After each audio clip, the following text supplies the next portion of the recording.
tous. Alors voici le premier jour du défi des 100 jours. Mon défi des 100 jours, il va consister à lire les 100 premières lettres à Lucilius de Sénèque, ici. Alors, pourquoi je me suis lancée dans ce défi? Donc je me suis inscrite à une newsletter, celle de Gianni Bergandi, et il nous incitait hier à lancer un défi sur 100 jours. Alors j'ai pensé à faire de la méditation, du yoga, du sport, bref. Puis je me suis dit, tiens, ce serait l'occasion de lire ces lettres, les lettres à Lucilius, dans l'ordre, puisque certainement que Sénèque les a écrites avec une idée de progression, et parce que d'habitude je les lis un peu plic-ploc comme ça, en fonction des thèmes que je propose à mes élèves. Et donc ici je me suis dit, je vais les lire dans l'ordre, en tout cas les 100 premières. Bon, j'ai déjà commencé avec celui-là où il y a les 29 premières. Et donc aujourd'hui, on part de la première.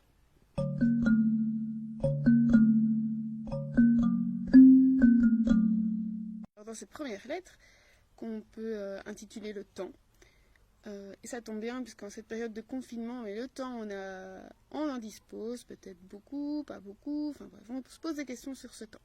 Et Sénèque qu'il invite Lucilius à reprendre possession de la seule chose qu'on possède réellement, c'est-à-dire le temps.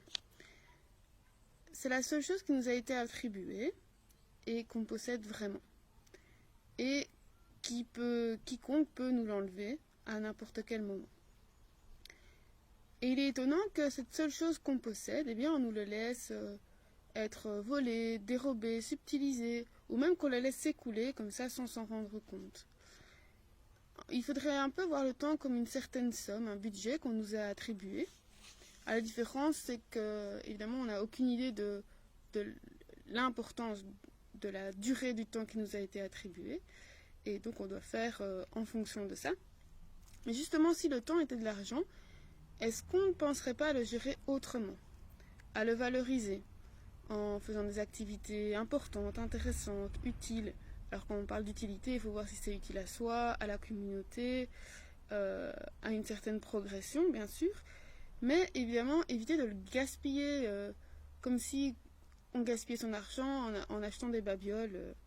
Et il dit que la pire des pertes, c'est celle qui se fait par négligence. C'est-à-dire celle dont on n'a même pas idée qu'on perd quelque chose, on ne sait pas comment, on ne sait pas...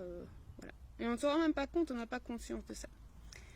Et Sénèque invite, en fait, il donne son exemple à lui, que lui, il gère son temps comme s'il gérait un budget, donc il fait des comptes, et certainement le soir, il se dit, tiens, qu'est-ce que j'ai fait de mon temps aujourd'hui? Est-ce que j'en ai perdu? Ou est-ce que j'aurais pu l'utiliser d'une autre façon?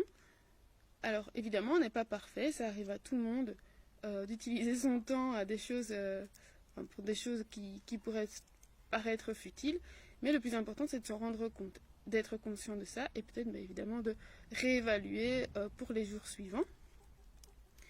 Il dit à Lucilius de mettre le temps, donc de mettre la main, de poser la main sur le temps, sur l'instant présent.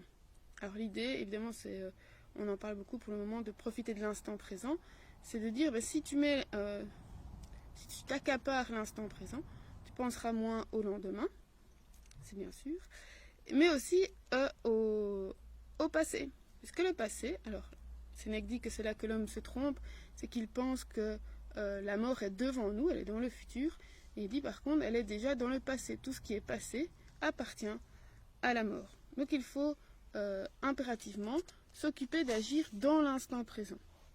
Et Lucilius est plus jeune que Sénèque. Donc Sénèque lui dit, je te félicite d'aller vers cette voie, puisque moi j'ai commencé à philosopher assez tard, et il est intéressant de commencer le plus tôt possible. Avec l'idée, j'ai eu cette idée-là tout à l'heure en comparant avec peut-être Koh-Lanta, si on voit la réserve de riz qu'on nous donne, eh bien on va commencer à la gérer dès qu'on en a beaucoup, donc au début quand le vase est rempli, on va dire, au lieu de commencer à se poser des questions au moment où il reste quelques grains de riz, des miettes et de la poussière dans le fond, parce qu'évidemment ça va être plus difficile à gérer, parce qu'on n'aura pas l'habitude de le faire, et en plus on va gérer la partie la moins bonne, on va dire.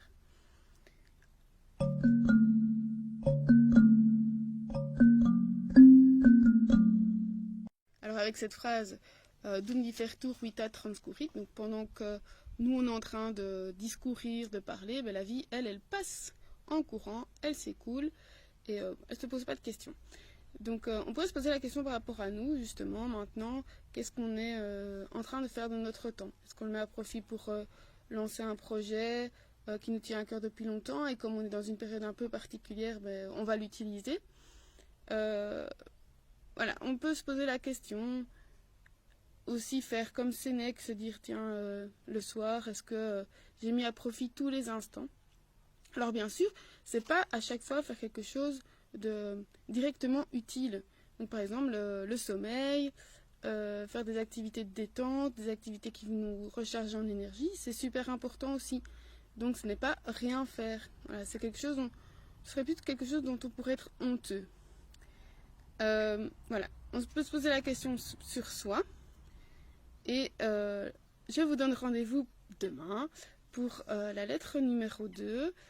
Et d'ici là, ou à l'été, portez-vous bien.